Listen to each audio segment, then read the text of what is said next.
Across the Middle East, North Africa, and Asia, sightings of luminous, sometimes winged beings have been reported. From an anomalous entity appearing on the streets of a beleaguered Syria, helping the injured to safety, to glowing humanoid apparitions praying in masjids that can only be seen on camera, to even larger winged entities appearing in the skies above Saudi Arabia and Israel. The evidence for the existence of angels sent from God seems compelling, but according to some medieval occultists, these beings can also be summoned by humans. But the question we will ask in this episode is, are they really summoning peaceful beings? Or something far more sinister?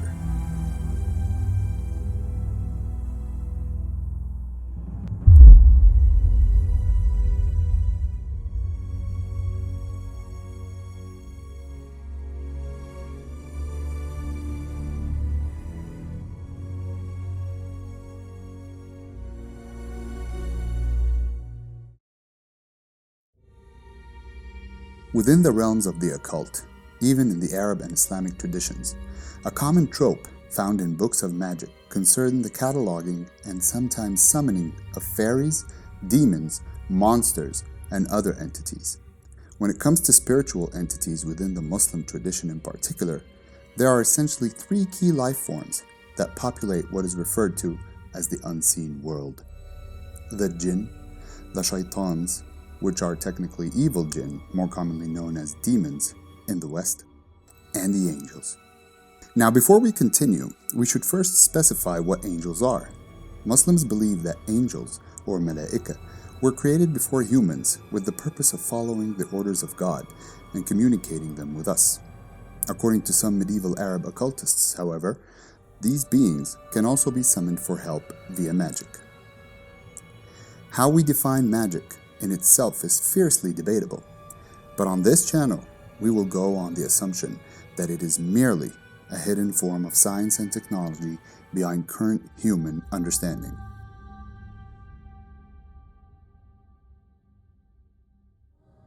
Current being the key word here, as scientific knowledge is constantly developing, what constitutes as magic changes over time. So the issue here is having access to a form of technology before its time, using means that are beyond current scientific understanding. According to Arthur C. Clarke, any sufficiently advanced technology is indistinguishable from magic. Within Islam, since access to quote-unquote magic usually entails some form of communication with jinn to be achieved, it is prohibited within Islam, since humans and jinn are not allowed to interact with each other. Magic within the religion forms part of what are called ulum al-ghayb, which include divination, astrology, and fortune-telling. The earliest known written magical incantations come from ancient Iraq, where they have been found inscribed on cuneiform clay tablets. Amongst other historical cultures and locations, the ancient Egyptians also employed magical incantations, which have been found on amulets and other items. Meanwhile, the Romans believed that books on magic were invented by the Persians. And of course, there's the angel summoning magic that some occultists say the Prophet Sulaiman practiced. One of the ancient world's most famous texts on angels can be found in the Book of Enoch, from within the Dead Sea Scrolls. But what is less known about are the books كتاب شمس المعارف ولطائف العوارف and the عجائب المخلوقات وغرائب الموجودات. The عجائب المخلوقات وغرائب الموجودات, written by Zakaria al-Qazwini in 1203 AD, is more of a book on cryptozoology and cosmology than actual magic. The text presents itself as an encyclopedia based on religion and folklore. In it, al-Qazwini goes into detail about the physical dimensions of the angels, who they are, where they are, and what they are. However, the far more problematic text, the Shams al-Maarif, is the book people should actively avoid. This 13th century grimoire, written by the Algerian scholar Abu al-Abbas Ahmad bin Ali al-Bunni, is generally regarded as the most influential book of its type in the region. From what we understand, this text can only be found in a hard copy in parts of Maghrib and Lebanon that has been heavily edited and shortened. This version is far from the original, published in 3 large volumes. There is a reason why it is banned here in many parts of the region, despite its claims that it can allow the reader access to angelic-type beings that can help humans. According to Islamic scholars, the use of this book, and books like it, are actually dangerously deceptive. For most people who try to conjure supernatural forces with it, there will be no effect. Nothing will happen. However, for a few, even just merely having books like this in their ownership could cause disturbing supernatural events to occur. These include strange deaths, unexplained illnesses, and even the appearance of anomalous humanoid beings. The text is said to be cursed, and it is a curse that can last for generations.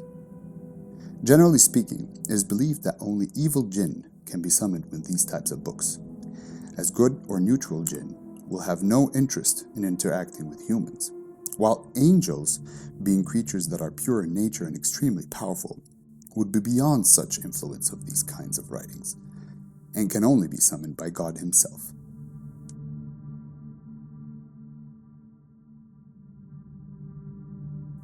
This finally takes us to a series of work written by the self-proclaimed Egyptian sorcerer Abdul al-Sayyid al-Tuhi. His books on magic are considered by a few to be some of the most powerful ever written.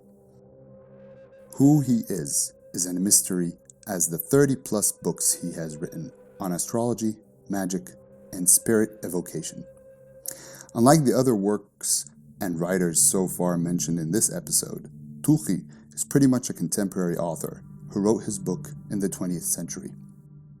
Even though his identity and biography remains cloaked in mystery, even for Arab researchers. One of his noteworthy works concerns the angel Harut and Marut, an alleged grimoire on dark magic they had written for humanity thousands of years ago. Generally speaking, the story of Harut and Marut is one of the most famous stories in Islamic teachings concerning magic and why it is considered harmful.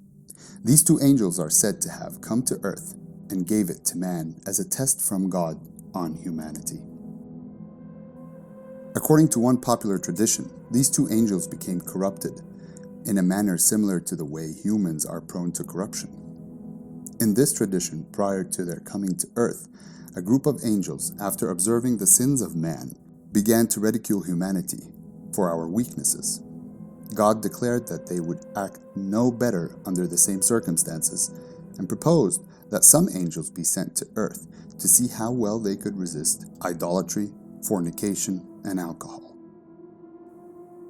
While here on earth, the angels Harut and Marut were seduced by one woman, which subsequently led to them who witnessed the seduction.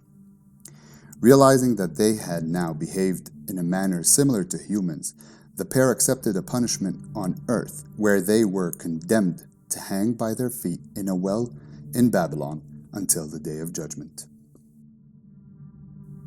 Although this is essentially a story based in Islamic eschatology, it also seemingly contradicts fundamental teachings within the faith concerning angels and the way they interact with humans.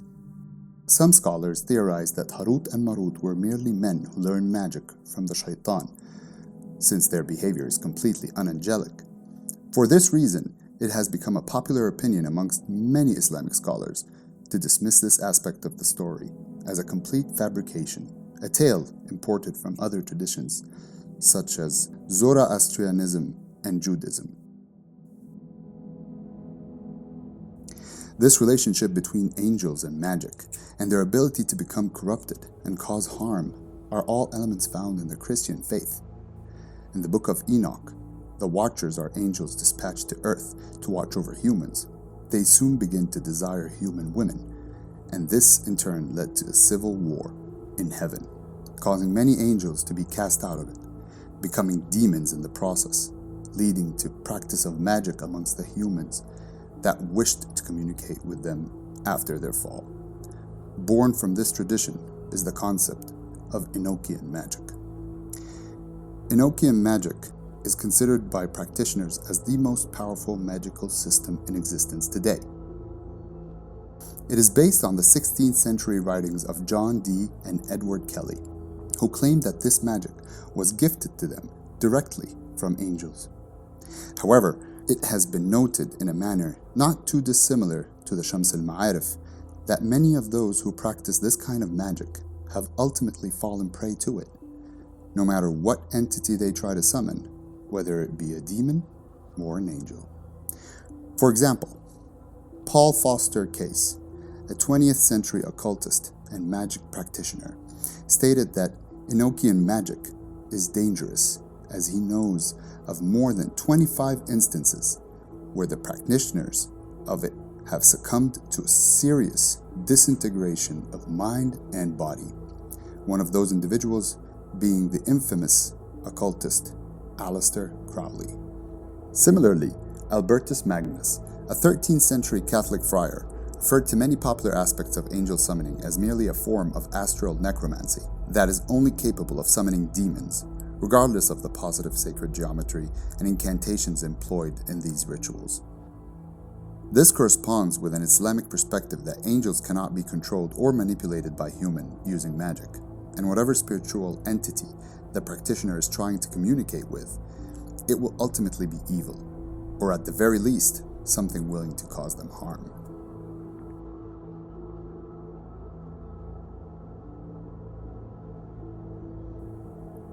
In the comment section of an earlier video, someone asked why would different Djinn follow different religions? Being supernatural entities, shouldn't they have the knowledge on the true nature of God and thus all follow one religion? Well, to answer that, let's use M theory from quantum mechanics and how it defines our reality. Let's assume that humans, Djinn, and angels all live in 3 separate dimensions, different from each other. According to many theoretical physicists, humans are only 3-dimensional beings, who are governed by the 4th dimension, which is time. Each higher dimension is partially or completely hidden from its preceding lower dimension. So we can assume that the Djinn are somewhere between the 3rd and 4th, where they are not as limited by time as we are.